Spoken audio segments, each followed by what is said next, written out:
بسم اللہ الرحمن الرحیم۔ ہم سورہ بقرہ کا مطالعہ کر رہے تھے، تو آج آیت نمبر 183 سے ہم نے آغاز کرنا ہے۔ تو نیکسٹ جو رکوع ہے وہ روزے کے احکامات کے بارے میں۔ تو یا ایھا الذین آمنوا، اے وہ لوگو جو ایمان لے کر آئے، کتبہ فرض کر دیا گیا یا لکھ دیا گیا، علیکم تم پر، الصیام روزہ رکھنا، کما جیسا کہ،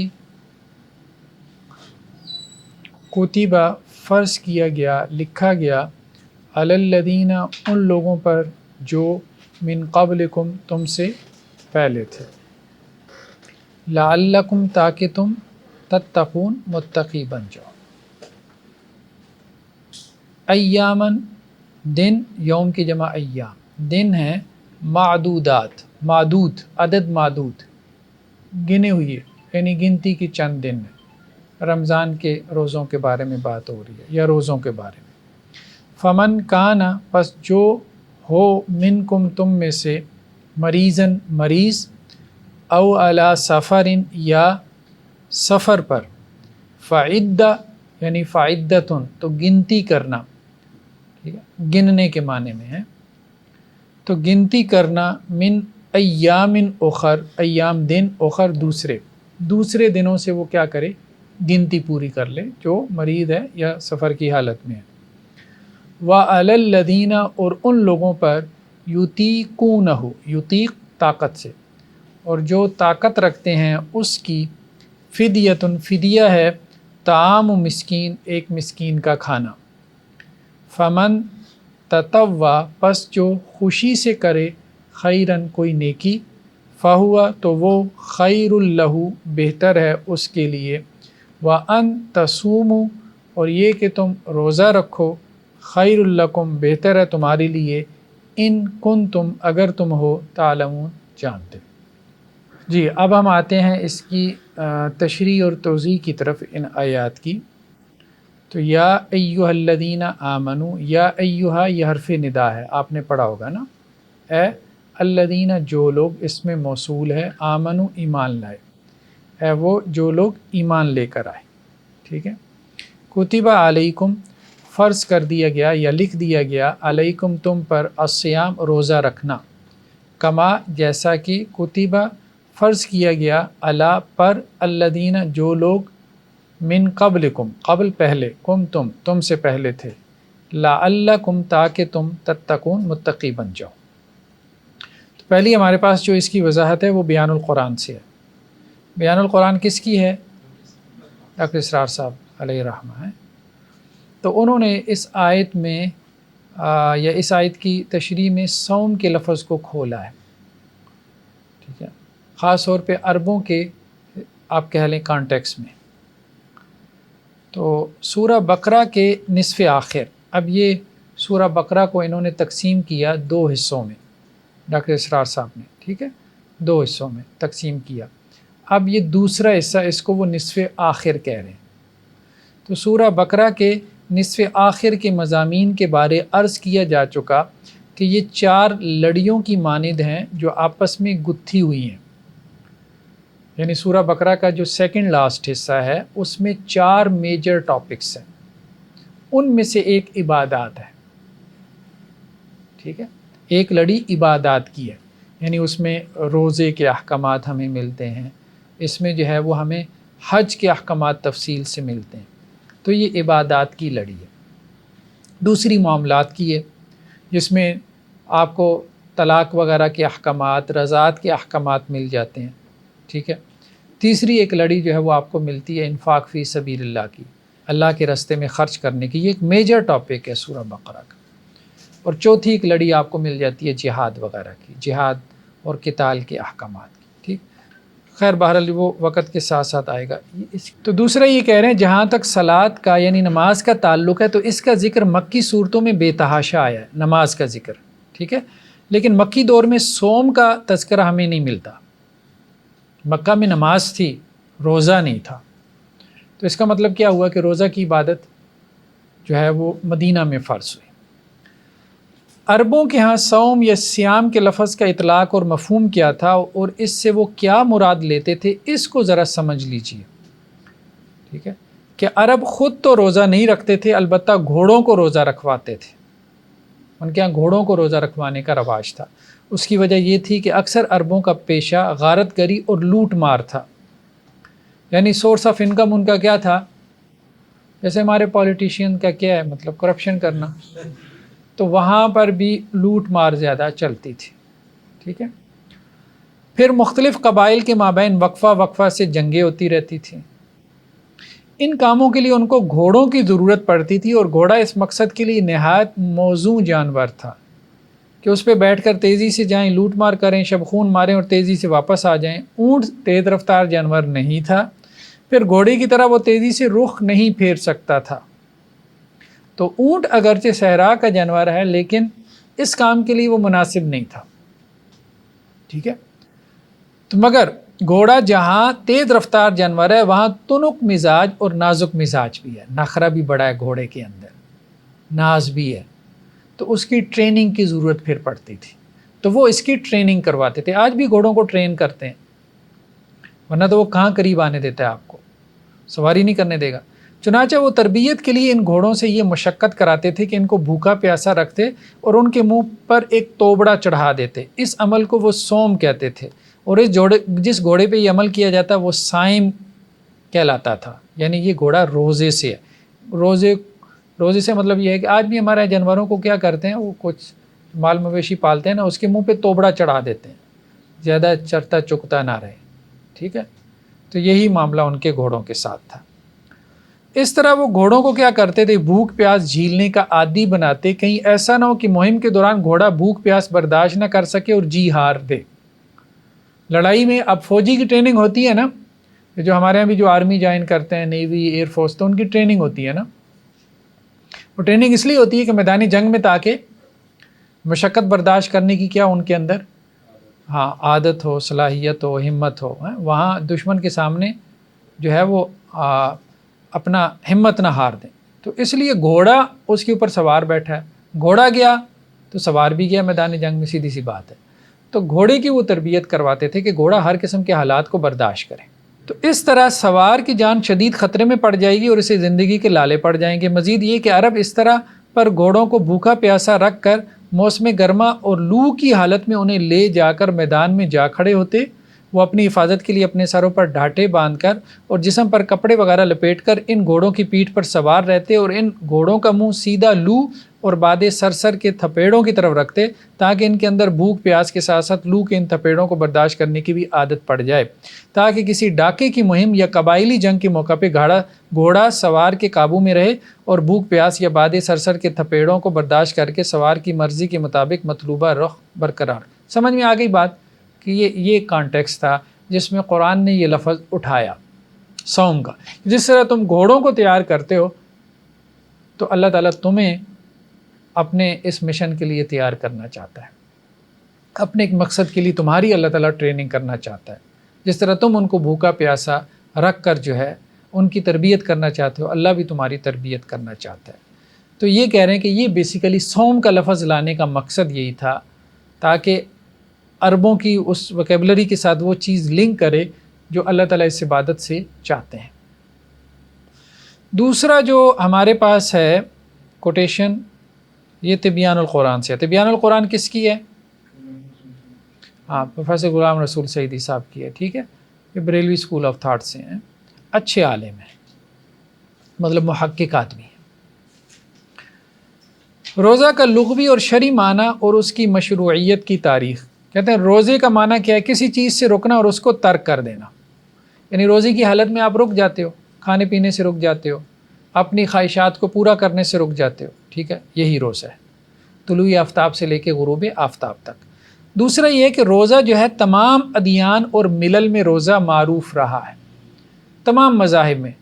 قدیم مصری بھی روزہ رکھتے تھے، یونانی بھی، رومن بھی، ہندوؤں کے ہاں بھی روزہ ہے نا، روزے کا کانسیپٹ ہے ہندوؤں کے ہاں بھی، سب کے ہاں، جیوز میں ہے، کرسچنز میں ہے، سب مذاہب ہیں۔ یہ جو قرآن نے کہا نا کتب علیکم الصیام کما کتب علی الذین من قبلکم، صرف تمہارے اوپر اللہ نے فرض نہیں کیا، پچھلوں کے اوپر بھی کیا تھا؟ فرض۔ اس سے تسلی ہو جاتی ہے انسان کو، ٹھیک ہے، کہ صرف میرے اوپر بوجھ نہیں پڑا ہوا، باقیوں کے اوپر بھی بوجھ پڑا ہوا ہے، صرف میں مصیبت میں نہیں ہوں، اگلے بھی سکون میں نہیں رہے، ٹھیک ہے، تو ایک انسان کو خوشی سی ہوتی ہے۔ چلیں بہرحال حضرت موسیٰ علیہ السلام کا 40 دن کا روزہ رکھنا ثابت ہے، قرآن میں بھی اس کا تذکرہ آیا نا، ٹھیک ہے، 40 دن کا۔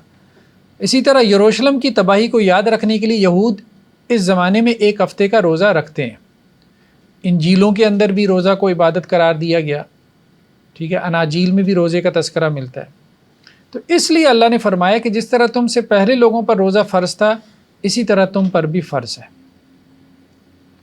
تو مطلب دوسرے مذاہب، ہر دنیا کے ہر بڑے مذہب میں آپ کو روزے کا کانسیپٹ مل جاتا ہے، ہم سے ڈیفرنٹ ہوگا، لیکن بھوکا پیاسا رہنا اس کو ضروری سمجھا گیا اسپرچول جو ہے انسان کی روحانی ترقی کے لیے۔ دوسرا جو ہے انہوں نے بیان کیا کہ روزہ کب فرض ہوا؟ ہجرت کے 1.5 سال اور تحویل قبلہ کے بعد۔ تحویل قبلہ کا جب واقعہ ہو گیا، یعنی قبلہ چینج ہو گیا نا، بیت المقدس سے بیت اللہ کو قبلہ بنا دیا گیا، اس کے بعد جو ہے یہ روزہ فرض ہوا، تقریباً مدینہ جانے کے 1.5 سال بعد، ٹھیک ہے۔ تو سب سے پہلے نماز فرض ہوئی، پھر زکوٰۃ، پھر روزہ، یعنی ترتیب یہ ہے، ٹھیک ہے۔ اس کی وجہ کیا ہے کہ آسان سب سے کیا ہے؟ نماز ہے، اس لیے اس کو پہلے فرض کیا گیا۔ پھر زکوٰۃ ذرا مشکل ہے، کیونکہ زکوٰۃ نکالنا، مطلب ان کا کہنا یہ ہے، باقی آپ بہتر سمجھتے ہیں کیا آسان ہے، ہو سکتا ہے کسی کو زکوٰۃ دینا آسان لگے، نماز پڑھنا مشکل لگے ہیں۔ تو انہوں نے کہا جی دوسری چیز کیا ہے؟ دوسرے نمبر پہ زکوٰۃ آتی ہے، کیونکہ انسان کو مال دینا مشکل لگتا ہے۔ تیسرے نمبر پہ پھر روزے کو فرض کیا گیا، کیونکہ یہ ذرا زکوٰۃ سے بھی مشکل عمل تھا۔ تو گویا انہوں نے ایک لاجیکل ترتیب بنانے کی کوشش کی کہ پہلے نماز ہے، پھر زکوٰۃ ہے، پھر روزہ ہے۔ تو یہ ترتیب اس لیے ہے ان کی فرضیت کی کہ اس میں مشقت کو سامنے رکھا گیا۔ تیسرا ہمارے پاس ہے عروۃ الوثقیٰ۔ یہ جو تفسیر ہے یہ بھی ایک سلفی عالم ہے، ابھی میرے ذہن میں نام نہیں آ رہا ان کا، اچانک ہی بھول گیا ہوں، تو یہ ان کی تفسیر ہے۔ اس میں انہوں نے خاص طور پہ کہ پچھلی قوموں کے اوپر جو روزہ فرض کیا گیا تو اس سے کیا مراد تھی، اس کو تھوڑا واضح کیا۔ ایک تو انہوں نے کہا کہ عاشورہ کا روزہ، ہم دیکھتے ہیں کہ حضرت موسیٰ علیہ السلام کو عاشورہ والے دن نجات ملی تھی بنی اسرائیل کو، یعنی 10 محرم کو۔ تو جب آپ علیہ السلام مدینہ میں آئے تو یہود کیا کرتے تھے؟ عاشورہ کا روزہ رکھتے تھے، ٹھیک ہے۔ عیسائیوں میں بھی روزہ رکھنے کا قانون تھا، مگر جب سے ان کے ہاں کفارہ جو ہے، کفارے کا عقیدہ ان کے ہاں عام ہو گیا تو انہوں نے شریعت اس کے بعد تقریباً اڑا دی تھی۔ پھر ان کے ہاں ننز اور یہ جو پریسٹ پادری وغیرہ ہوتے تھے یہ کوئی روزہ وغیرہ رکھ لیتے تھے۔ لیکن یہ ہے کہ یہ ہمیں اناجیل میں کئی مقامات پہ روزے کا تذکرہ ملتا ہے۔ اب جیسے متی کی انجیل میں کیا، یہ کوٹیشن انہوں نے دی ہے، ٹھیک ہے، متی کی انجیل سے، کہ حضرت عیسیٰ ابن مریم علیہ السلام نے یہودیوں سے کہا، یہودی جو ہے وہ وہاں یروشلم میں بیٹھے ہوتے تھے بیت المقدس میں، ان کے جو علماء ہوتے تھے، فقہاء ہوتے تھے، تورات کھول کے لوگوں کو تعلیم دے رہے ہوتے تھے۔ تو عیسیٰ ابن مریم علیہ السلام جا کے ان کو تبلیغ کرتے تھے، ٹھیک ہے، کہ دوسروں کو تم تبلیغ کر رہے ہو، پہلے تمہیں خود تبلیغ کی ضرورت ہے، اور جب تم روزہ رکھو تو ریاکاروں کی طرح اپنی صورت اداس نہ بناؤ۔ روزہ رکھ کے نا مسکینوں والی صورت بنا لو، تاکہ ساروں کو پتہ چلے کہ جی روزے سے ہے، یا جس کو نہیں بھی پتہ وہ بھی پوچھ لے کہ روزہ تو نہیں رکھا ہوا، کیونکہ وہ اپنا منہ بگاڑتے ہیں تاکہ لوگ انہیں روزہ دار جانیں۔ مطلب یہ انسان کی نفسیات پرانی ہے، تب سے چلی آ رہی ہے کہ کوئی نیکی کرتا ہے تو اس کی بڑی خواہش ہوتی ہے کہ یار ساتھ والے کو پتہ ہی چل جائے، ٹھیک ہے۔ اللہ نے بڑی توفیق دی ہے، رات کو اٹھ کے 2-4 رکعتیں پڑھ لیتے ہیں، ٹھیک ہے، اچھی بات ہے۔ تو حضرت عیسیٰ ابن مریم علیہ السلام کہتے ہیں میں تم سے سچ کہتا ہوں کہ وہ اپنا اجر پا چکے، جو اس طرح سے کرتے ہیں انہیں اجر مل گیا، کیونکہ اجر یہی تھا کہ لوگوں کو پتہ چلے، تو لوگوں کو پتہ چل گیا کہ حضرت صاحب روزے سے ہیں۔ بلکہ جب تو روزہ رکھے تو اپنے سر میں تیل ڈال اور منہ دھو،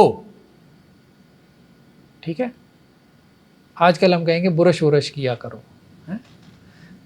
تاکہ آدمی نہیں بلکہ تیرا باپ جو پوشیدگی میں ہے تجھے روزہ دار جانے۔ مطلب صحیح سیٹ ویٹ رہو، نہا دھو کے کنگھی شنگھی کر کے فریش، تاکہ کسی کو شبہ بھی نہ پڑے کہ آپ روزے سے ہو. ہاں اللہ کو پتہ ہو. ٹھیک ہے. اس صورت میں تیرا باپ جو پوشیدگی میں دیکھتا ہے تجھے بدلہ دے گا. آسمانی باپ، وہ رب جیسے ہمارے نا، رب کا ترجمہ آپ سمجھ لیں ان کے ہاں باپ کر دیا جاتا ہے. ٹھیک. اور انجیل میں ہے، اور انہوں نے اس سے کہا، یعنی جو شاگرد تھے حضرت عیسیٰ علیہ السلام کے، کہ یوحنا کے شاگرد اکثر روزہ رکھتے اور دعائیں مانگا کرتے ہیں. یوحنا مراد کون؟ حضرت یحییٰ، کنٹمپریری ہے نا حضرت یحییٰ. تو اب جو حضرت عیسیٰ علیہ السلام کے حواری تھے یا صحابی تھے، اصحاب تھے، انہوں نے کہا کہ جی وہ جو یحییٰ کے شاگرد تھے وہ تو روزہ رکھتے تھے. ٹھیک ہے، اور دعائیں مانگتے تھے. اسی طرح فریسیوں کے بھی، مطلب جو ان کے جو فقہا تھے نا یہودیوں کے، وہ بھی روزہ رکھتے تھے، مگر تیرے شاگرد کھاتے پیتے ہیں. یعنی حضرت عیسیٰ ابن مریم سے کہا گیا ہے یوحنا کے بھی شاگرد روزہ رکھتے تھے اور یہ یہودی بھی رکھتے ہیں، اور آپ کے تو کھاتے پیتے ہیں، کوئی روزے کا سین ہی کوئی نہیں. تو یسوع نے ان سے کہا تم باراتیوں سے جب تک دلہا ان کے ساتھ رہے روزہ رکھوا سکتے ہو، مگر وہ دن آئیں گے اور جب دلہا ان سے جدا کیا جائے گا تب ان دنوں میں وہ روزہ رکھیں گے. یعنی روزے کا انکار نہیں ہے، بس یہ کہا کہ جب تک میں ہوں نا تو اس وقت روزے سے زیادہ اہم کوئی اور کام ہے جو یہ میرے ساتھ مل کے کر رہے ہیں. جب میں نہیں ہوں گا، ان میں سے اٹھا لیا جاؤں گا، پھر یہ روزے کی عبادت، یعنی اس وقت عیسائیت کو پھیلانا یہ اہم کام ہے بنسبت روزے کے. جیسے اللہ کے رسول صلی اللہ علیہ وسلم سے بھی ملتا ہے کہ آپ علیہ السلام نے جہاد میں روزہ رکھنے کو پسند نہیں کیا، پریفر نہیں کیا، یعنی اس کو اہمیت دی. ٹھیک. تو اب یہ انہوں نے کچھ ہسٹوریکل کانٹیکس اس کا واضح کیا پچھلی کتابوں سے کہ ان کے ہاں بھی روزے کے کانسیپٹس تھے جو ہمیں آج بھی ملتے ہیں. تیسری چیز جو ہے یہ میاں جمیل الرحمان صاحب کی تفسیر ہے فہم القرآن. تو اس میں انہوں نے خاص طور پہ روزے کی فضیلت کے حوالے سے کچھ احادیث لے کر آئے ہیں کہ آپ علیہ السلام نے کیا فرمایا کہ اللہ تعالیٰ فرماتے ہیں ابن آدم کا ہر عمل اس کی اپنی ذات کے لیے مگر روزہ میرے لیے اور میں اس کی جزا دوں گا. ٹھیک ہے. روزہ کیا ڈھال ہے؟ کیا مراد ہے اس سے؟ روزہ ڈھال ہے، جیسے ڈھال انسان کو بچاتی ہے دشمن کے حملے سے، اسی طرح روزہ انسان کو گناہوں سے بچاتا ہے، کیونکہ روزے سے تربیت ہو جاتی ہے نا. ٹھیک ہے. جب تم میں سے کوئی روزہ دار ہو تو وہ فوش گوئی اور بد کلامی سے اجتناب کرے. اگر کوئی اس سے گالی گلوچ یا لڑنے کی کوشش کرے تو فقط اتنا کہے کہ میں روزہ دار ہوں. اور اللہ تعالیٰ نے کیا کہا ہے کہ روزہ دار کے منہ کی بو قیامت کے دن اللہ کے نزدیک کستوری کی خوشبو سے بھی زیادہ پسندیدہ ہوگی. تو روزے کے بہت سے فضائل ہیں. ٹھیک ہے. دوسری روایت یہ لے کر آئے ہیں کہ ہر اچھے عمل کا اجر 10 سے 700 گنا تک بڑھا دیا جاتا ہے، 700 ٹائمز بڑھ جاتا ہے، ملٹیپلائی ہو جاتا ہے ہر جو عمل نیکی کا عمل ہے اس کا اجر. لیکن روزے کا 700 ٹائم نہیں ہے، بلکہ اللہ تعالیٰ کیا کہتے ہیں روزہ میرے لیے اور میں ہی اس کی جزا دوں گا. مطلب کتنا ملٹیپلائی ہوگا یہ اللہ کی مرضی ہے. 7000 سے کر لیں، 7 لاکھ سے کر دیں، 7 کروڑ سے، 7 ارب خرب، جس سے مرضی کر دیں. ٹھیک ہے. تو روزے کا اجر بے حساب ہو سکتا ہے، بے حساب ہو سکتا ہے. ٹھیک ہے. تو کوشش کریں، مطلب فرضی تو رکھنا ہی رکھنا ہے نا. تو جو ثواب والے روزے ہیں جیسے عرفہ کا، عاشورہ کا، تو یہ بھی انسان کوشش کرے رکھنے کی، اس سے بڑی تربیت ہوتی ہے. نماز زکوٰۃ سے وہ تربیت نہیں ہوتی جو روزے سے ہو جاتی ہے. ٹھیک. حضرت عبداللہ بن عمر سے ہے کہ آپ علیہ السلام نے فرمایا روزہ اور قرآن قیامت کے دن بندے کی سفارش کریں گے. روزہ بھی اور قرآن بھی. قرآن تو ماشاءاللہ آپ لوگ پڑھ رہے ہیں، ٹھیک ہے، روزہ بھی رکھتے ہیں، تو یہ قیامت والے دن بہت بڑی بات ہے نا. یہ قیامت والے دن انسان کے لیے سفارش کریں گے کہ یا اللہ اس نے وقت نکالا، اپنی مصروفیت کے باوجود قرآن سمجھنے سمجھانے کے لیے وقت نکالا، یا اپنی بھوک پیاس کے باوجود اس نے جو ہے وہ روزہ رکھا اور اپنی بھوک پیاس کے اوپر جو ہے وہ اللہ کے تقرب کو ترجیح دی. تو یہ دونوں اللہ کے یہاں سفارش کریں گے یا اللہ اس کو معاف کر دے. ٹھیک ہے. تو بڑی بات ہے قیامت والے دن انسان کو کوئی سفارشی مل جائے. ٹھیک ہے، تو قرآن بھی سفارشی ہوگا، اس کا روزہ بھی اس کی سفارش کرے گا۔ نیکسٹ ہمارے پاس کیا ہے؟ تفسیر القرآن الکریم، یہ کس کی ہے؟ مولانا عبدالسلام بھٹوی صاحب کی ہے، ٹھیک ہے۔ یہ کہتے ہیں جی روزے کی حکمت کیا بیان کی ہے کہ روزے کا مقصد نفس کو عذاب دینا نہیں ہے جیسے دوسرے مذاہب میں ہے۔ وہ کہتے ہیں جی نفس کو کچلو، سیلف اینیہیلیشن، نفس کو کچلو، کیونکہ نفس نہ شر کا منبع ہے، ایول کا سورس ہے، سورس آف ایول ہے، اس کو کچلو، اس کو مارو، ٹھیک ہے۔ ہمارے ہاں یہ نہیں، ہمارے ہاں کیا ہے، بلکہ روزے کا مقصد کیا ہے؟ تقویٰ، یعنی بچنے کی عادت پیدا کرنا، کہ جب ایک شخص اللہ کے فرمان پر عمل کرتے صبح سے شام تک حلال چیزوں سے بچے گا تو وہ ان چیزوں سے جو ہمیشہ کے لیے حرام ہے ان سے روزے کی حالت میں بدرجہ اولا بچے گا۔ بچنے کی ایک تربیت ہے، ایک ٹریننگ ہے۔ حلال سے بچنے کی تربیت کروا دی تاکہ حرام سے بچنے کی تربیت ہو جائے، ٹھیک ہے۔ تو تقویٰ اصل میں مقصد ہے، سیلف کنٹرول، سیلف اینیلیشن نہیں، نفس کو کچلنا نہیں، نفس کو کنٹرول کرنا، ٹھیک ہے۔ گھوڑا اگر آپ کو اٹھا کے نیچے دے مارتا ہو، سرکش ہو، تو اب اس کا مطلب یہ نہیں کہ اس کا کھانا پینا بند کر دیں، وہ مریل ہو جائے۔ تو مریل گھوڑے کے اوپر سواری کرنے پہ کیا اعزاز آپ کو ملے گا، ٹھیک ہے۔ تو وہ جیسے مریل شیر ہوتا ہے چڑیا گھر کا، ٹھیک ہے، لوگ اس کے ساتھ فوٹو جا کے کھنچوا لیتے ہیں اور بعد میں سیلفی لگاتے پھرتے ہیں، بڑا کوئی کارنامہ، حالانکہ اس کو انجیکشن لگائے ہوتے ہیں نیند کے، ٹھیک ہے۔ تو کہنے کا مقصد یہ ہے کہ اصل میں کہ ٹریننگ کرنی، گھوڑے کی کیا کرنی ہے؟ ٹریننگ کرنی، ٹریننگ کریں تاکہ جب آپ دوڑ لگائیں تو دوڑ جیتیں۔ نفس کی بھی ٹریننگ کرنی، سیلف کنٹرول اصل میں اصل مقصود ہے، نہ کہ وہ جو کہ رہبانیت کی طرف لوگ چلے گئے کہ بس نفس کو مارو مارو مارو، کچلو، اس کو عذاب دو، اس کو تکلیف دو، ٹھیک ہے، اس کو اچھا کھانے کے لیے نہ دو، اس کو اچھا پہننے کے لیے نہ دو۔ اور یہاں پہ بھی مطلب ملامتی ایک فرقہ ہمارے یہاں بھی پیدا ہو گیا کہ جی لان تان لوگوں کی گالم گلوچ سنو، اس سے بھی جو ہے وہ یہ اپنے آپ میں رہے گا، جو جتنیاں گالیاں دے سمجھو تمہارے لیے بہتر ہے، ٹھیک ہے۔ آج بھی ایک صاحب ہیں، پتہ نہیں آپ نے دیکھے ہیں کہ نہیں، ایک پیر صاحب، وہ بابا جی جو ہے وہ کالے کپڑوں والے، وہ ملامتی کہتے ہیں میں ملامتی فرقے سے ہوں، ٹھیک ہے، ان کو بھی لوگ بڑا پہنچا ہوا سمجھتے ہیں۔ خیر بہرحال یہ طریقہ کوئی ہمارے دین کا طریقہ نہیں۔ نفس کو کنٹرول کرنے کے لیے روزے کی عبادت ہے، اور بھی عبادتیں، رات جو تہجد کی عبادت ہے وہ بھی نفس کو کنٹرول کرنے کے لیے۔ اس کے بعد یہ کچھ احادیث لے کر آئیں، الصیام جنہ، روزہ کیا ڈھال ہے، یعنی گناہوں سے ڈھال ہے، آگ سے ڈھال ہے۔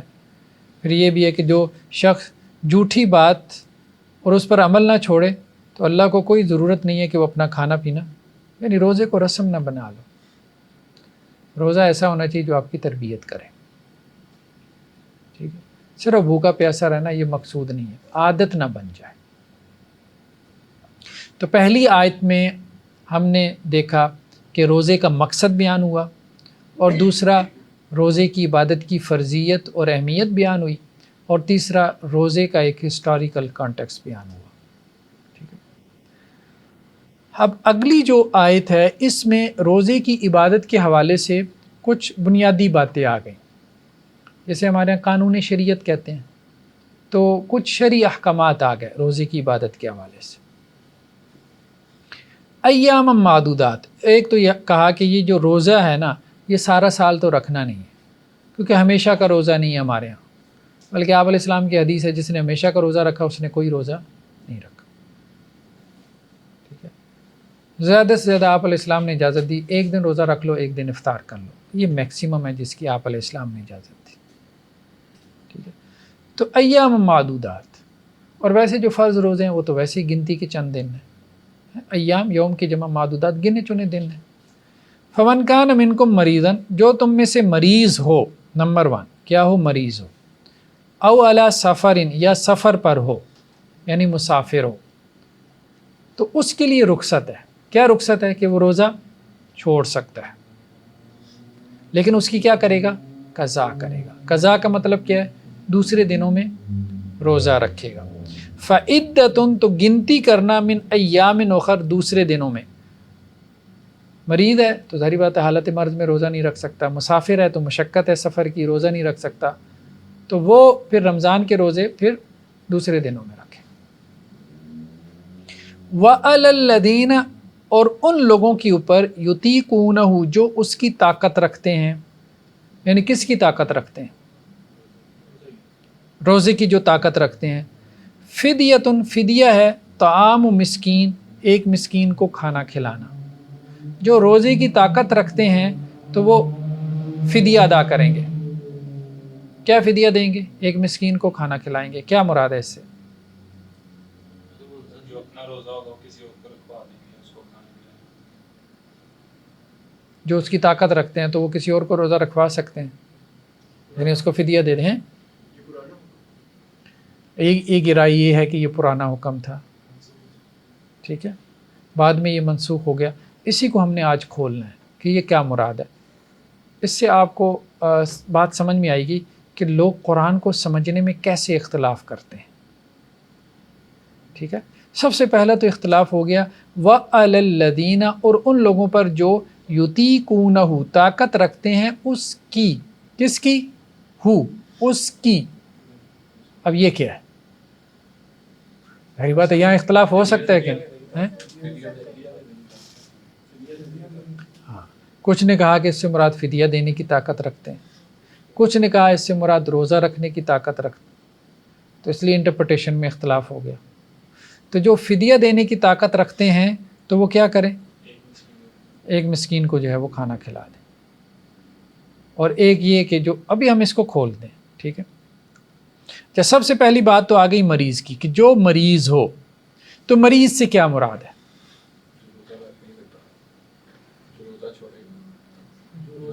نہیں، روزہ تو وہ چھوڑے گا، مریض ہے تو روزہ چھوڑے گا۔ تو مریض کون ہے جس کو روزہ چھوڑنے کی اجازت ہے؟ ہم تو یہ بات، مثال کے طور پہ آپ کے سر درد ہو رہا ہے تو آپ مریض ہیں کہ نہیں؟ اتنا بیمار ہو کہ سکت نہ رکھ سکے، روزے سے اس کا مرض بڑھ جائے، روزہ رکھنے سے اس کا مرض بڑھ جائے۔ اب دیکھیں یہ ساری باتیں جو آپ کر رہے ہیں، اب ایک سوال ہے، ایک صاحب نے کہا کہ جی جس میں قوت مدافعت نہ ہو، دوسرے نے کہا کہ جس میں سکت نہ ہو، تیسرے نے کیا بات کہی؟ مرض بڑھ جائے۔ اب یہ ساری باتیں قرآن میں لکھی ہیں، یہ انٹرپریٹیشن ہے، ٹھیک ہے۔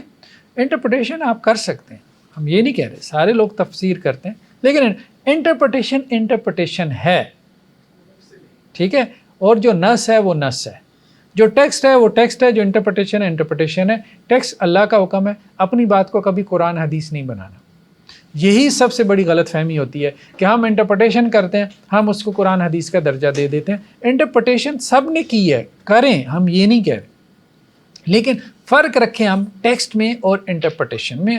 ہم یہ کہیں یہ ٹیکسٹ ہے، یہ ہماری انٹرپریٹیشن ہے، یعنی یہ ہمیں اس سے سمجھ میں آ رہا ہے، یہ ہم انڈرسٹینڈ کر رہے ہیں، تو ہمارا فہم صحیح بھی ہو سکتا ہے، غلط بھی ہو سکتا ہے، ٹھیک ہے۔ ضروری نہیں غلط ہو، ضروری نہیں صحیح بھی ہو،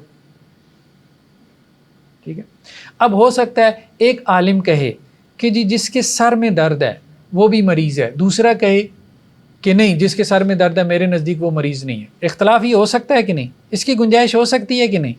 اصل میں ہم یہ بات کر رہے ہیں، باقی رائے آپ جو مرضی رکھیں، ہم صرف یہ بات کر رہے ہیں کہ اختلاف کی گنجائش ہے کہ نہیں۔ اگر دانت میں درد ہو جائے، ٹھیک ہے، مثال کے طور پہ، یا داڑھ میں درد ہوتا ہے، پھر یہ کہ سر کا درد بھی مطلب کبھی ہلکا پھلکا ہوتا ہے، بعض لوگوں کو میگرین ہو جاتا ہے، بہت سخت درد ہوتا ہے، پھر دانت کی داڑھ کا درد بہت، جس کو ہوا ہو اس کو پتہ ہے، ٹھیک ہے۔ تو یہ چیزیں پھر ویری کرتی ہیں، تو اس میں اختلاف ہو سکتا ہے، مریض کو ڈیفائن کرنے میں اختلاف ہو سکتا ہے، مریض کو رخصت ہے لیکن کون مریض ہے کون نہیں ہے اس میں اختلاف ہو سکتا ہے۔ اب جیسے نیچے بات آ گئی، بیمار کے علاوہ یہی رعایت حیض یا نفاس والی عورت کے لیے بھی ہے، اور دودھ پلانے والی عورت بھی اس رخصت سے فائدہ اٹھا سکتی ہے۔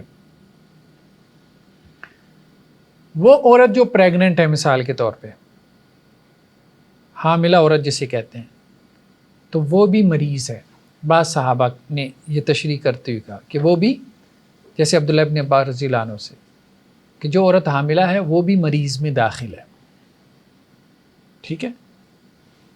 حائضہ عورت کے لیے جو نفاس والی عورت ہے اس کے لیے تو ویسے ہی منع کیا گیا نا کہ وہ روزہ نہیں رکھ سکتی. لیکن یہ کیا کہہ رہے ہیں, یہ کہہ رہے ہیں کہ یہ بھی ایک اعتبار سے مرض ہی ہے, یعنی عورت جو ہے وہ کمزور ہے نا, ٹھیک ہے, بلیڈنگ کی وجہ سے کمزوری ہے اس کے بدن میں, تو اس لیے اس کو روزہ چھوڑنے کی اجازت دی گئی. ٹھیک ہے. تو یہی معاملہ حاملہ عورت کا بھی ہے.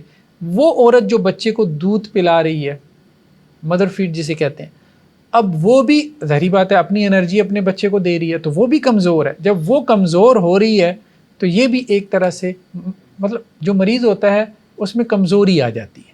یہ بات ہم سمجھتے. تو اب گویا کہ یہ باتیں ہمیں پھر صحابہ سے ملتی ہیں کہ مرضیہ دودھ پلانے والی جو خاتون ہے, اسی طرح جو حاملہ ہے, جو پریگننٹ ہے, وہ بھی مریض میں آ جاتی ہے, تو اس کو بھی یہ رخصت ہے کہ وہ دوسرے دنوں میں گنتی پوری کر سکتی ہے.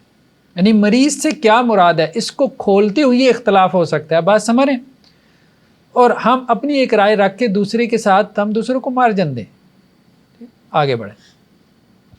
اسی طرح کا معاملہ جو ہے وہ سفر کا بھی ہے, مسافر. ٹھیک ہے. مسافر کے بارے میں بھی اختلاف ہو گیا کہ مسافر کون ہے. ٹھیک ہے. کچھ نے کہا کہ جی سفر کیا ہے, جیسے عام طور پہ رائے یہ بنی کہ جی کوئی آپ 48 میل جیسے آناف کے ہاں ہے, یا امام احمد بن حنبل کے ہاں بھی یہی چیز ہمیں ملتی ہے, یا غالباً امام بخاری کے ہاں بھی یہی ہے کہ 48 میل کتنا بن جاتا ہے, کوئی تقریباً 72 کلومیٹر کے راؤنڈ اپ ہے. ٹھیک ہے. تو 48 میل کا اگر سفر ہو تو وہ کہتے ہیں جی یہ مسافر ہے, اس سے کم ہو تو یہ مسافر نہیں ہے. امام مالک ان کے ہاں 9 میل کا بھی فتویٰ موجود ہے, بعض فقہا کے ہاں 3 میل کا بھی ہے. ٹھیک ہے, کہ 3 میل کے اوپر جو ہے 3 میل کتنا کو 5 کلومیٹر بن جاتا ہے, یعنی شہر کی باؤنڈری سے باہر. تو اب مسافر کو ڈیفائن کرنے میں بھی اختلاف ہو گیا. مسافر کے لیے رخصت ہے, لیکن مسافر کون ہے اور کون نہیں ہے. ٹھیک ہے. تو اس میں بھی اختلاف ہو گیا. تو یہ اختلاف باقی رہے گا, اس میں سے آپ کسی رائے کی طرف جا سکتے ہو.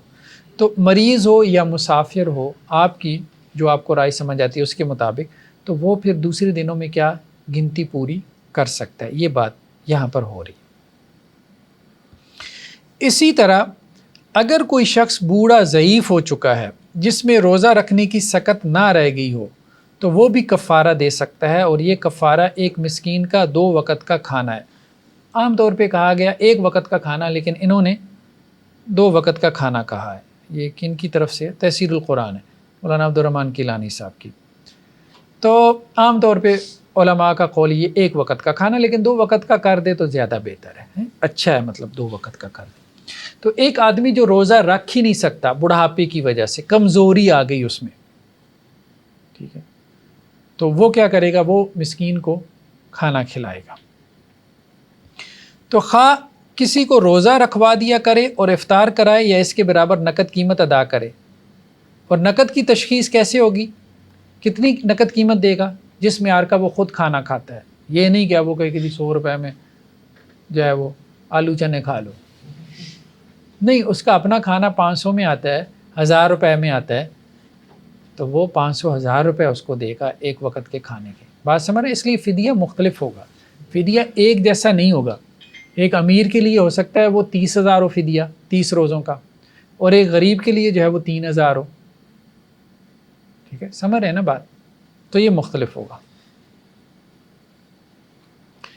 پھر ایک اور بات انہوں نے کہی کہ اگر سفر میں جو ہے وہ تکلیف بڑھ جائے تو روزہ کھول دینا کیا ہے, سنت ہے. اگر آپ نے روزہ رکھ کے سفر شروع کر دیا تو رستے میں مشقت میں پڑ گئے, تو اب کیا ہے, روزہ کھول دیں. اسی طرح کسی بیمار نے اپنے متعلق یہ اندازہ لگایا کہ وہ روزہ نہیں بڑھا سکے گا, اس نے کہا یار میری بیماری تھوڑی سی تو ہے, روزہ رکھ لیتا ہوں. اس نے رکھ لیا, مگر تکلیف بڑھ گئی تو اسے فوراً روزہ کھول دینا چاہیے, بعد میں اس کی قضا دے دے. بلکہ بعض فقہا تو یہ کہتے ہیں کہ اگر مریض مرض کی شدت پر روزہ افطار نہ کرے اور مر جائے تو وہ خودکشی کی موت مرے گا, اور روزہ کا ثواب حاصل کرنے کے بجائے اپنی جان ضائع کرنے کا مجرم بن جائے گا۔ اگرچہ اناف کی اس سے مختلف رائے ہے، لیکن بہرحال بہتر یہی ہے کہ شہید نہ ہی ہو تو اچھا ہے، مطلب یہی بہتر لگتا ہے، ٹھیک ہے۔ اس کی وجہ یہ ہے کہ ہمیں کافی ساری روایتیں ایسی مل جاتی ہیں نا، ایسی روایتیں ملی جس میں آپ علیہ السلام نے عبادت کے لیے مشقت جو ہے نا اٹھانے سے منع فرمایا، سر یہ تو ویسے بھی جان کا ضیاع ہو جائے گا، ٹھیک ہے۔ تو آپ علیہ السلام نے جو ہے وہ مطلب منع فرمایا، ٹھیک ہے۔ یہ جیسے اب آپ دیکھیں نا، یہ کچھ روایتیں یہاں پر لے کر آئیں کہ غزوہ مکہ کے موقع پہ جو ماہ رمضان میں درپیش تھا، غزوہ مکہ، فتح مکہ رمضان میں ہوا نا، تو آپ علیہ السلام جب مدینہ سے نکلے مکہ کی طرف تو آپ نے روزہ رکھا ہوا تھا، صحابہ نے بھی روزہ رکھا ہوا تھا۔ اب لوگ نڈھال ہو رہے تھے، آپ علیہ السلام نے دیکھا کہ لوگ روزے کی وجہ سے نڈھال ہو رہے ہیں اور روزہ چھوڑنے پہ آمادہ نہیں تھے۔ اس کی وجہ یہی تھی کہ آپ علیہ السلام نے روزہ رکھا ہوا تھا۔ تو آپ علیہ السلام کو جب بتلایا گیا تو عصر کے بعد کا وقت تھا، آپ نے اونٹنی پہ بیٹھے اور آپ نے پانی کا پیالہ منگوایا اور پانی پیا۔ یہ صحیح روایت ہے، بخاری وغیرہ میں بھی مل جاتی ہے، ٹھیک ہے۔ تو اب کچھ لوگوں نے روزہ افطار کر لیا، آپ علیہ السلام کو اپنے لیے ضرورت نہیں تھی، لیکن جب آپ نے دیکھا کہ لوگ سفر میں نڈھال ہو رہے ہیں اور روزہ نہیں رکھ رہے اور اس بات سے دلیل پکڑ رہے ہیں کہ اللہ کے نبی نے بھی تو رکھا ہوا ہے، تو آپ نے ان کو مشقت سے بچانے کے لیے عصر کے بعد جو ہے یہ رمضان کا روزہ آپ نے افطار کیا۔ یہ صحیح بخاری کی روایت ہے۔ حالانکہ تھوڑا ٹائم باقی رہا۔ تھوڑا سا ٹائم، حالانکہ ٹائم باقی تھا، لاجک یہی کہتی تھی کہ یار اتنا گزر گیا تو اب گزر ہی جائے گا، ٹھیک ہے۔ تو اللہ کے نبی صلی اللہ علیہ وسلم کو بتایا گیا کہ جی کچھ لوگ ابھی بھی روزے سے ہیں، یعنی آپ کے اس عمل کے باوجود انہوں نے روزہ نہیں توڑا۔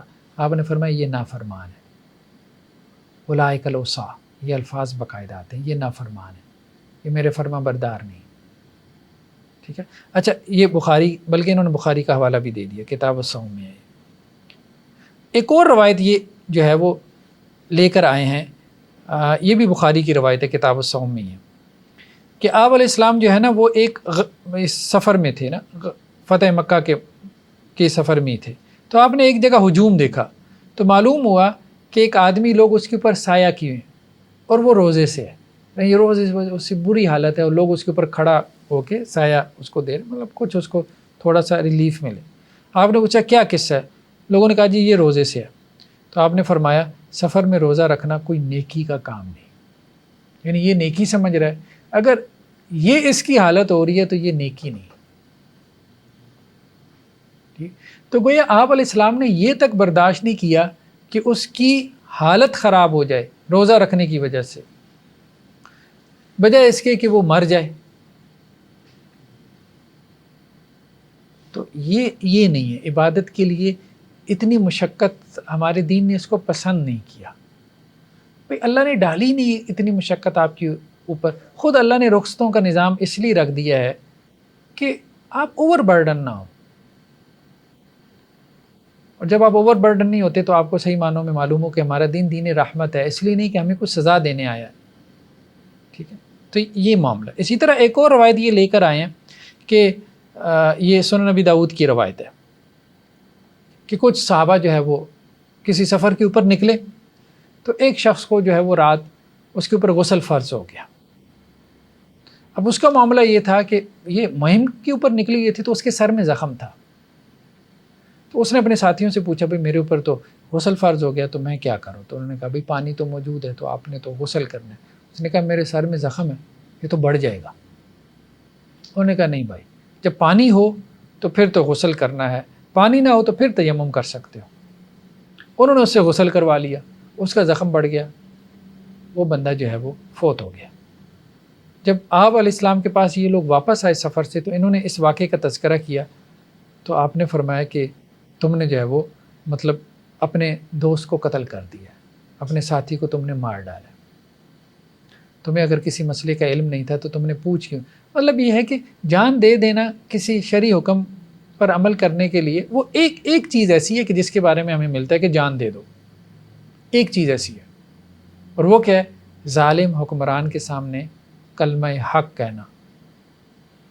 اگر اس پہ جان بھی جاتی ہے تو تم سید الشہداء ہو، اس کے علاوہ نہیں کہا گیا کہ جان دے، اس کے علاوہ بلکہ کہا گیا کلمہ کفر کوئی کہنے پہ مجبور کرتا ہے، قرآن میں ہے نا، کوئی کلمہ کفر کہنے پہ مجبور کرتا ہے تو کیا کرو؟ جان چاہ.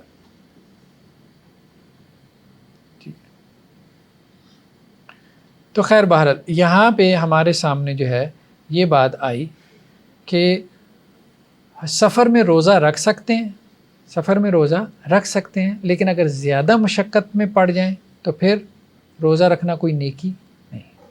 اسی طرح مرض ہے، اگر آپ سمجھتے ہو کہ آپ اپنے مرض کے ساتھ روزہ مینیج کر سکتے ہو تو ٹھیک ہے، رکھ لو، لیکن اگر آپ زیادہ مشقت میں پڑ رہے ہو، زیادہ اوور برڈن ہو رہے ہو تو یہ آپ اپنے آپ کو عذاب دے رہے ہو، تکلیف دے رہے ہو.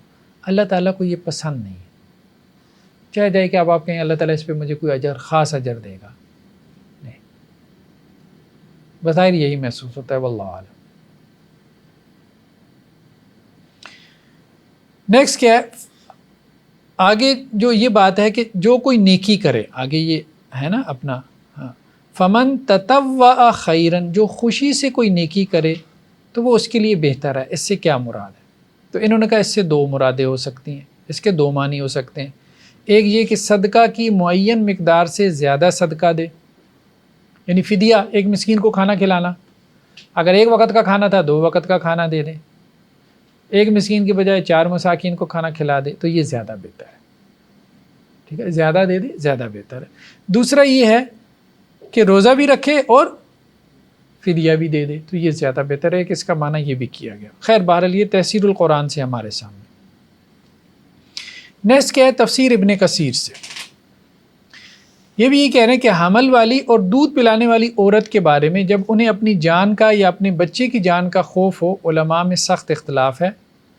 بعض تو کہتے ہیں کہ وہ روزہ نہ رکھیں، فدیہ دے دیں، ٹھیک ہے، اور جب خوف ہٹ جائے قضا بھی کر لیں. بعض کہتے ہیں کہ صرف فدیہ ہے، قضا نہ کریں. بعض کہتے ہیں قضا کر لیں، فدیہ نہیں ہے. بعض کا قول یہ کہ نہ روزہ رکھیں، نہ فدیہ، نہ قضا کریں. دیکھ کتنا اختلاف. ٹھیک ہے، کچھ باقی رہ گیا؟ کچھ بھی نہیں.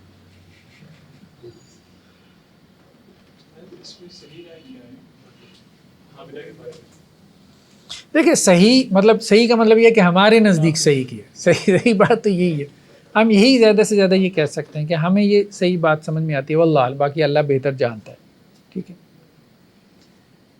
کہ جو تو پریگننٹ خاتون ہے، خاص طور پہ جو مرضعہ ہے، دودھ پلانے والی ہے، اگر اس کے روزے زیادہ جمع ہو جائیں، یہ حضرت عبداللہ ابن عباس کی رائے ہے. ٹھیک ہے، اور یہ مجھے لگتا ہے زیادہ بہتر ہے، مطلب میرا رجحان اس طرف ہے. وہ یہ کہتے ہیں کہ اگر اس کے زیادہ روزے جمع ہو جائیں، اب مثال کے طور پہ ایک خاتون 1 سال میں پریگننٹ ہے، 30 روزے تو گئے اس کے نا، ٹھیک ہے، پریگننسی کی وجہ سے اس نے نہیں رکھے، اگلے سال اس نے بچے کو دودھ پلانا ہے، 30 اور ہو گئے. اور اگر قرآنی حکم پہ عمل کرے 2 سال دودھ پلائے تو 3 سال کے کتنے ہو گئے؟ 90. ایک بچے کی وجہ سے. اب ہمارے ہاں تو اوپر تلے بچوں کی مشین بھی لگی ہوتی ہے، ٹھیک ہے، ایک سے وہ فارغ نہیں ہوتی تو دوسرا جو ہے وہ تیار ہے آنے کے لیے. مطلب ایجوکیشن بھی نہیں ہے نا، مطلب وہ درمیان میں ہو، یا کچھ لوگ اس کو شاید وہ کوئی بہت ثواب کا کام سمجھ کے کہ جی درمیان میں وقفہ نہیں ڈالنا چاہیے. ٹھیک ہے، اوپر تلے بچے ہونے چاہیے، بیوی کو کوئی سکون کا سانس نہ لینے دیں ہیں، ٹھیک ہے، کسی کام میں لگی رہے. تو اب اس کے اگر 3 اوپر تلے بچے ہو جائیں تو مجھے بتائیں کتنے اس کے روزے بن جائیں گے؟ ٹھیک ہے، اگر ایک بھی بچہ ہو تو 90 روزے آسان، 90 روزے کسی مرد کو کہیں رکھے، رمضان کے علاوہ کہیں. عاشورہ کا روزہ نہیں رکھا جاتا، ٹھیک ہے، ایسی صورتحال ہے نا، بڑی مشکل سے انسان 3 مہینے کے رمضان کے روزے رکھنا انسان کے لیے جو ہے وہ تو اس لیے کہ ایک ماحول بنا ہوتا ہے نا.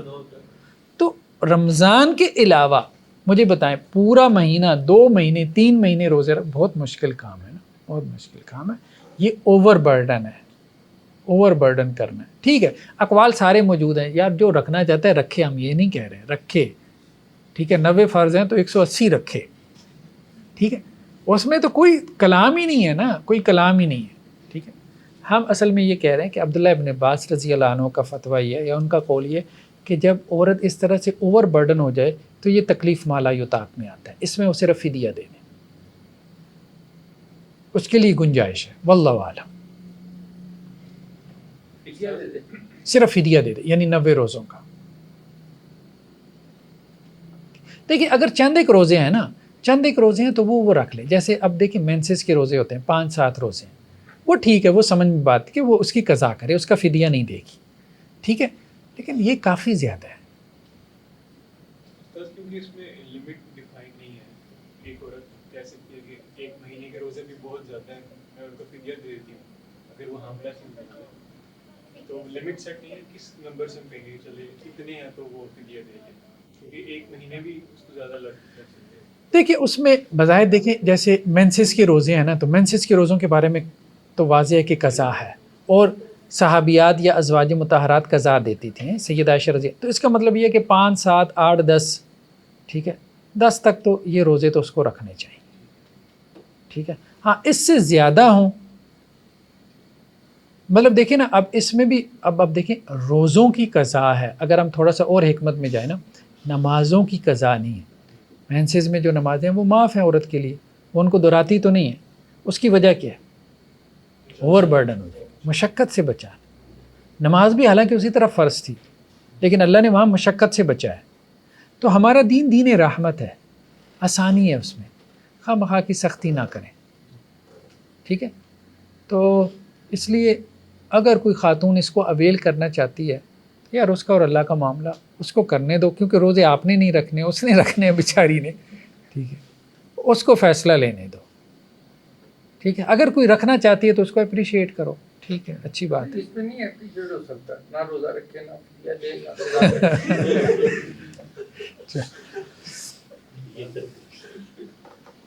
بات تو ہے نا،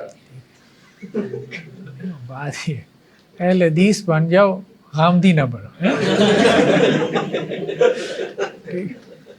مطلب آسانی ہے لیکن اتنی بھی نہیں ہے، اچھا نہیں۔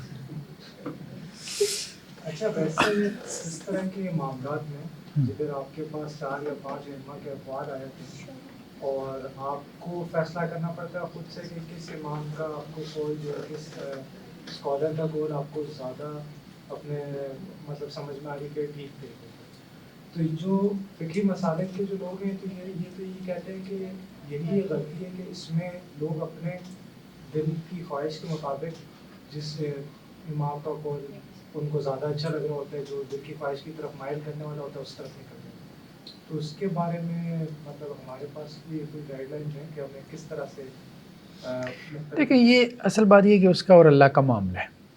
ہمیں قرآن نے اتنی بات کی ہے، فَاسْأَلُوا أَهْلَ الذِّكْرِ، خود سے اجتہاد نہ کرو۔ آپ عالم ہو تو ٹھیک ہے، آپ علم پہ عمل کرو، اگر آپ عالم نہیں ہو تو کسی عالم سے پوچھ لو، بس اتنی سی بات ہے۔ تو جو آپ کے قریب میں عالم آپ کو میسر ہے، آپ اس سے مسئلہ پوچھ لیں۔ اب یہ نہ ہو کہ اس سے اپنی مرضی کا نہیں ملا تو آپ دوسرے کی طرف دوڑ جاؤ۔ ہاں یہاں اب مطلب یہ بتاتا ہے کہ جی اس کی انٹینشن میں کوئی مسئلہ ہے، لیکن وہ استاد جی عالم ایسا ملے گا وہ کہیں نہیں زخم میں پانی سے ڈالو۔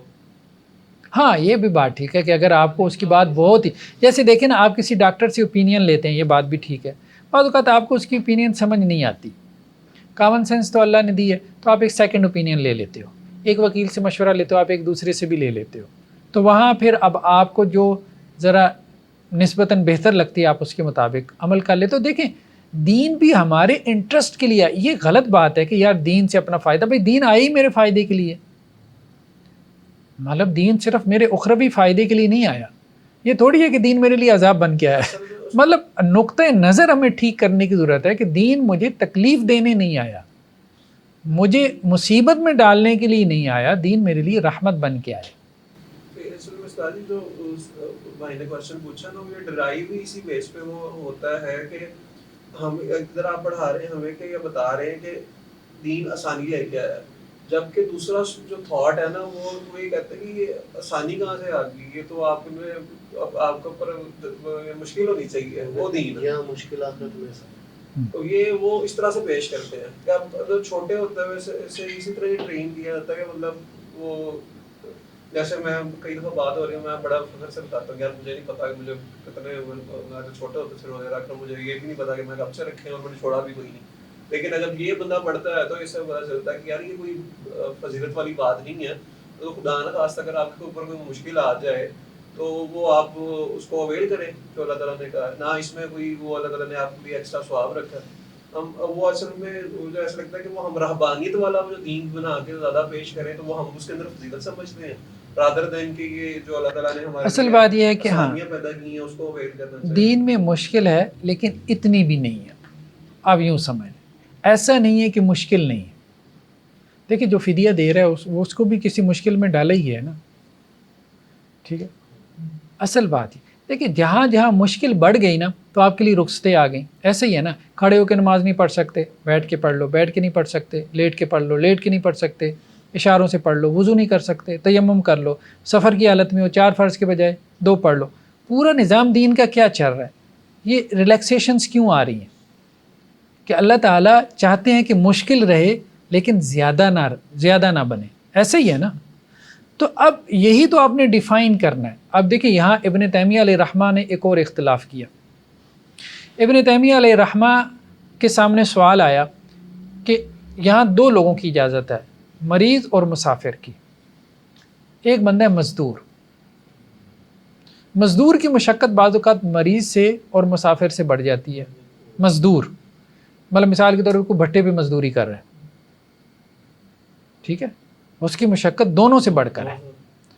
کوئی ایسا ہے جو سارا دن جو ہے وہ سڑک کے اوپر جو ہے وہ روڑی کوٹ رہا ہے, یا ایون کہ چلیں یہ جو ہمارے یہاں مزدور 8 گھنٹے کے لیے مزدوری پہ لے کے آتے ہیں, جو اینٹڈ ہوتا ہے نیچے سے لے کے اوپر والی منزل تک ریت جو ہے وہ بھر کے لے کے جا رہا ہے, اینٹڈ ہو کے لے کے جا رہا ہے, بہت مشقت والا کام ہے, بہت محنت والا کام ہے.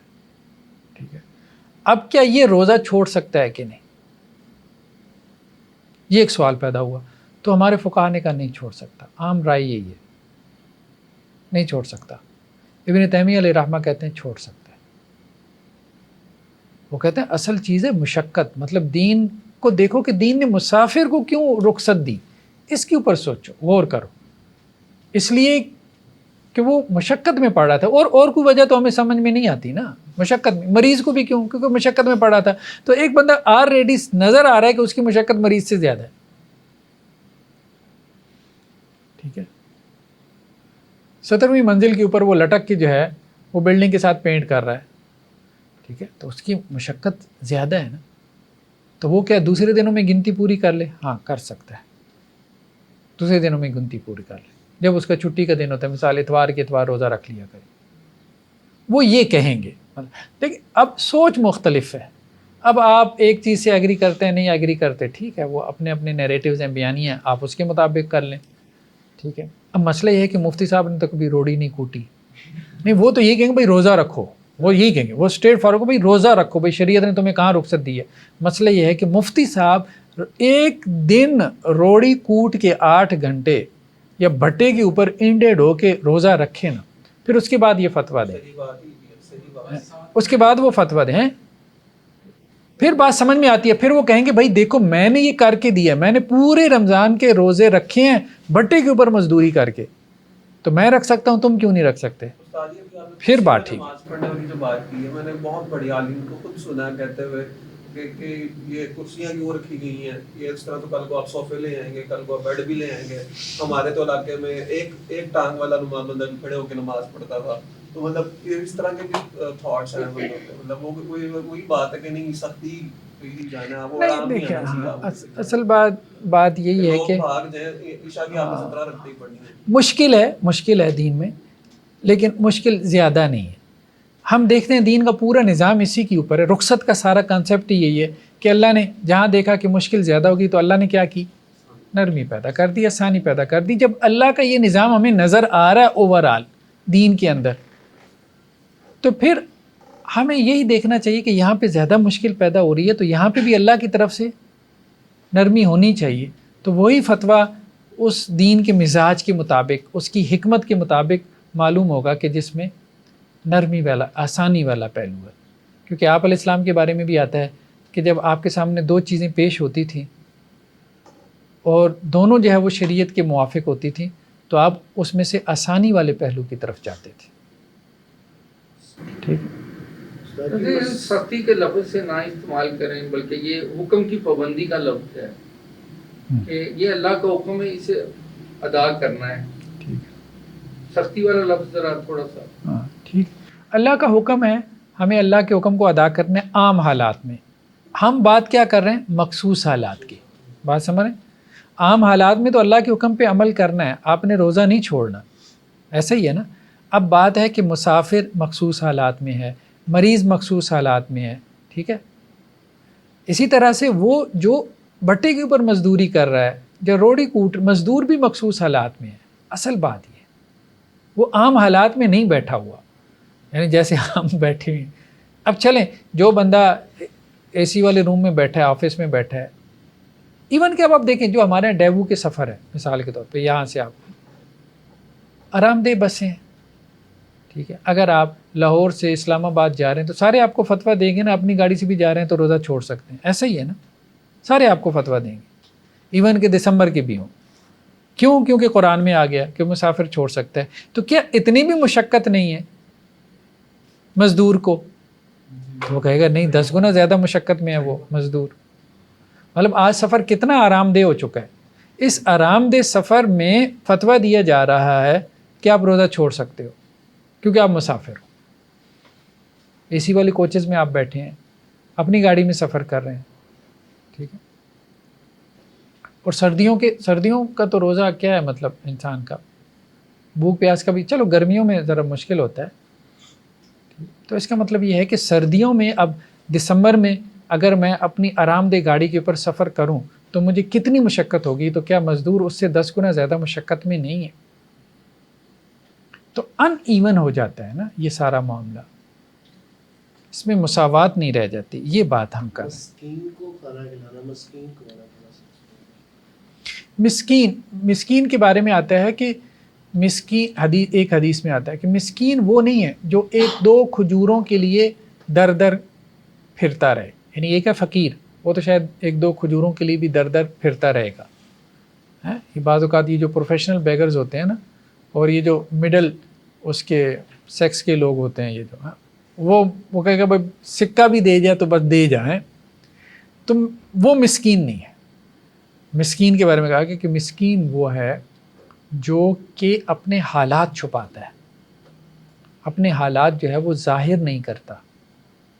ضرورت مند ہے لیکن اپنی ضرورت لوگوں کے سامنے نہیں رکھتا، یہ مسکین ہے. اس کو تلاش کر کے دو.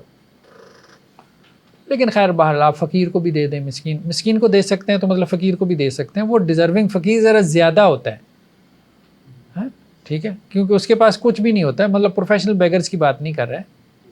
مطلب فقیر وہ ہے جس کے پاس کچھ بھی نہیں ہے، مسکین وہ ہے جس کے پاس کچھ ہے لیکن اس کی ضرورت کے مطابق نہیں، ٹھیک ہے، تو اس کو دو. یہ بات ہو رہی ہے. سر جس آج کل کے حالات ہے، بہت ایک مزدور ایسے حالات میں پلا ہے جس کو یہ پتہ ہے کہ اللہ کے حکم کی فرمانبرداری کرنی ہے، اور وہ مزدوری کر رہا ہے اور اس نے روزہ بھی رکھا ہے. اور اللہ کے نبی نے یہ بھی فرمایا ہے کہ جب آپ روزہ رکھیں تو آپ کی کنڈیشن جو ہے بڑی فریش ہونی چاہیے. وہ اللہ نہ بتا رہا ہو کہ روزہ رکھا، اس کا بھی جسم بتائے گا کہ سب نے ڈال ہے روزے میں، تو کیا اس نے ثواب فرمایا یا اس نے؟ دیکھیں ہم نہیں یہ نہیں کہہ سکتے. دیکھیں اس کی وجہ یہ ہے کہ میجورٹی جو ہے نا علماء کی، وہ یہی کہہ رہے ہیں کہ جی اس کے اوپر روزہ رکھنا ضروری ہے، ٹھیک ہے. تو وہ چونکہ ان سے کنونس ہے، اس کی بنیاد پہ وہ ہاں تو وہ روزہ رکھ رہا ہے تو ہم یہی کہیں گے اس کو ثواب ملے گا. وہ ایک عامی انسان ہے، اس نے تو علماء کے پیچھے چلنا ہے. علماء نے جیسے اس کو فتویٰ دیا تو اس کو ثواب ملے گا. ہم یہ نہیں کہہ سکتے اس کو ثواب نہیں ملے گا کیونکہ اس نے اپنے آپ کو اوور برڈن کر دیا. ہاں جس کو ہماری بات کوئی سمجھ میں آتی ہے تو ہم اسے کہیں گے کہ یار یہ بھی گنجائش ہے اگر تم اویل کرنا چاہتے ہو، ٹھیک ہے. اگر اس کو کچھ ہو تو ان کو گناہ ملنا چاہیے کہ جی میں نے کہا اگر اس کو کچھ ہو اس وجہ سے تو ان کو گناہ ملنا چاہیے جن کی سن کے اس نے روزہ رکھا. دیکھیے اس میں ہم ایک بات اور کر سکتے ہیں، وہ یہ ہے کہ آپ علیہ السلام نے فرمایا کہ جس نے اجتہاد کیا اور خطا کی اس کے لیے 1 گنا ثواب ہے، اور جس نے اجتہاد کیا اور صحیح رائے تک پہنچ گیا اس کے لیے 2 گنا ثواب ہے. یعنی ہم یوں کہہ سکتے ہیں کہ جس کی رائے زیادہ بہتر تھی تو اس کا ثواب، اس کا درجہ بڑا ہوگا آخرت میں. ہاں جس کی رائے غلط بھی تھی لیکن بشرطے کہ وہ عالم تھا. ایسے نا جیسے ڈاکٹر اگر غلطی کر لے، ڈاکٹر سے بھی غلطی ہو جاتی ہے، ٹھیک ہے، تو اس کی غلطی پہ قانون اس کو پکڑتا نہیں ہے. ٹھیک ہے, غلطی پہ قانون, ہاں یہ ہے کہ ایک اناڑی غلطی کرے گا تو قانون اس کو پکڑے گا, بھائی تیرے پاس سرٹیفکیٹ ہی نہیں تھا. اب بات سمجھ رہے, تو عام آدمی فتویٰ نہ دے, عام آدمی تو نہ اجتہاد کر سکتا ہے نہ فتویٰ دے سکتا ہے. ہاں ایک عالم ہے, وہ ایکسپرٹ ہے, وہ بھی غلطی کر سکتا ہے, لیکن دیکھیں ہم اس کے فتویٰ پہ پابندی نہیں لگا سکتے, اس نے فتویٰ دینا ہے.